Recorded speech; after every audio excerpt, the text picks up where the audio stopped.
পদ্মা সেতুর দুই প্রান্তের দুই মুরালে ১১৭ কোটি টাকা ব্যয় হয়েছে। এই শিরোনামে প্রথম আলো একটি রিপোর্ট করেছে। দর্শক, রিপোর্টটি আপনাদেরকে একটু শোনাই যে পদ্মা সেতুর দুই প্রান্তের দুটি মুরাল ও মুরালের জন্য কিছু স্থাপনা নির্মাণেই ১১৭ কোটি টাকা ব্যয় করেছে বিগত আওয়ামী লীগ সরকার। মুরাল নির্মাতা ও স্থপতিরা বলেছেন, এত টাকা ব্যয় একেবারেই অস্বাভাবিক। পদ্মা সেতুর দুই প্রান্তে বঙ্গবন্ধু শেখ মুজিবুর রহমান ও সাবেক প্রধানমন্ত্রী শেখ হাসিনার এই মুরাল নির্মাণের জন্য কোনো দরপত্র ডাকা হয়নি। অন্যতম ঠিকাদার ছিল রূপপুর পারমাণবিক বিদ্যুৎ কেন্দ্রের প্রকল্পের বালিশকাণ্ডে বিতর্কিত মজিদ সন্স কনস্ট্রাকশন লিমিটেড। শুধু মুরাল নির্মাণ নয়, অস্বাভাবিক ব্যয় করা হয়েছে পদ্মা সেতুর উদ্বোধনী অনুষ্ঠানেও। সেখানে ব্যয় করা হয়েছে 89 কোটি টাকা।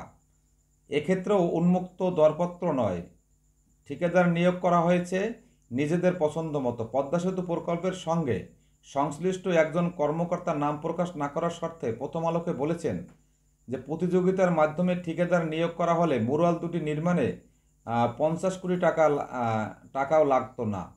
মুরালে ব্যবহার করা নির্মাণ সামগ্রীর 2-3 গুণ দাম ধরে ঠিকাদার বিল তুলে নিয়েছেন। 2022 সালের 25 জুন পদ্মা সেতু উদ্বোধন করেন তৎকালীন প্রধানমন্ত্রী শেখ হাসিনা। এর আগে তড়িঘড়ি করে দুই প্রান্তের মুরাল নির্মাণ করা হয়। মুরাল সেতুটির প্রকল্প প্রস্তাবে অন্তর্ভুক্ত ছিল না। মুরাল ও সংশ্লিষ্ট স্থাপনার নাম দেওয়া হয়েছিল ইমিগ্রেশন বা উদ্বোধনী কমপ্লেক্স।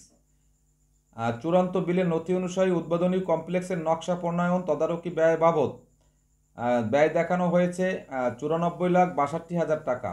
মাওয়া ও জাজিরায় ভূমি উন্নয়ন ও পাইলিং বাবদ ব্যয় দেখানো হয়েছে 7,44,00,000 টাকারও কিছু বেশি। মাওয়া প্রান্ত উদ্বোধনী কমপ্লেক্সের নির্মাণ, সেতু, বৈদ্যুতিক কাজ, ফোয়ারা নির্মাণ, শিল্পকর্ম বাবদ খরচ হয়েছে 66 কোটি টাকা। একই কাজ জাজরিয়ায় করতে ব্যয় হয়েছে 42,53,00,000 টাকা। সব মিলিয়ে দুই প্রান্তের উদ্বোধনী কমপ্লেক্স তৈরিতে খরচ হয়েছে প্রায় 116,92,00,000 টাকা।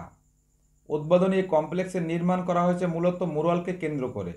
সেতু বিভাগ সূত্রে জানা গেছে, দুই প্রান্তে দুটি উদ্বোধনী কমপ্লেক্স, একটি করে মুরাল ও উদ্বোধনের ফলক রয়েছে।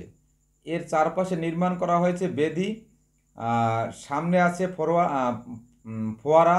মাওয়া প্রান্তে কয়েকটি ও জাজিরায় একটি ইস্পাতের তৈরি মাছের ভাস্কর্য রয়েছে। মাওয়া প্রান্তে বঙ্গবন্ধু শেখ মুজিবুর রহমান ও শেখ হাসিনার মুরালের উচ্চতা 90 ফুট এবং প্রস্থ 45 ফুট। জাজিরা প্রান্তে মুরালের উচ্চতা 72 ফুট এবং প্রস্থ 36 ফুট। মুরাল দুটি মোট 6,642 বর্গফুটের। মুরাল দুটির নির্মাণ ব্যয় দেখানো হয়েছে পদ্মা সেতু প্রকল্পের নদী শাসনের অংশ থেকে। সেতু বিভাগ সূত্রের দাবি, তৎকালীন সড়ক পরিবহন ও সেতুমন্ত্রী ওবায়দুল কাদেরের নির্দেশেই বিতর্কিত ঠিকাদার প্রতিষ্ঠান মজিদ সন্স মুরাল নির্মাণের কাজ দেওয়া হয়। গত 5 আগস্ট ছাত্র জনতার অভ্যুত্থানে আওয়ামী লীগ সরকার পতনের পর থেকে ওবায়দুল কাদের আত্মগোপনে রয়েছেন। বক্তব্য জানতে তার সঙ্গে যোগাযোগ করা সম্ভব হয়নি। আচ্ছা, মূলত বিষয়টি হচ্ছে, এখন আমরা যারা বা আপনারা যারা পদ্মা সেতু পাড়ি দিয়ে ঢাকায় যান, তো তারা আসলে এই এপারের এবং ওপারের যে স্থাপনাগুলো রয়েছে, সেই স্থাপনাগুলো যদি আপনারা দেখে যান এবং আপনারা যারা দেখেছেন ইতিমধ্যে আর যারা দেখবেন, তারা আসলে কমেন্ট করে জানাবেন যে আসলে এখানে প্রকৃতপক্ষে কত পরিমাণ দুর্নীতি হয়েছে। আর এই বিষয়ে আরেকটা কথা বলে রাখি, আর সেটি হচ্ছে আসলে পদ্মা সেতু উদ্বোধনের পরপরই যে তৎকালীন যে যোগাযোগ মন্ত্রী ছিলেন আবুল হোসেন, যে দুর্নীতির অভিযোগ আনা হয়েছিল আবুল হোসেনের বিরুদ্ধে, এরপরে কিন্তু আসলে মূলত সরকারের তরফ থেকে বা আওয়ামী লীগের তরফ থেকে কিন্তু বলা হয়েছে যে পদ্মা সেতু উদ্বোধনে কোনো ধরনের কোনো দুর্নীতি নেই। এ প্রসঙ্গে কিন্তু তৎকালীন সেই মন্ত্রী আবুল হোসেন কিন্তু একাধিক লেখা লিখেছেন তিনি পত্রিকায়। আমি তার কয়েকটি কলামও পড়েছি যে তিনি 1 টাকাও এখানে দুর্নীতি করেননি। কিন্তু আসলে তখন কিন্তু দুর্নীতির কথা বলা হয়নি, যে দুর্নীতি করার পরিকল্পনা রয়েছে এই জাতীয় একটা কথা বলা হয়েছিল।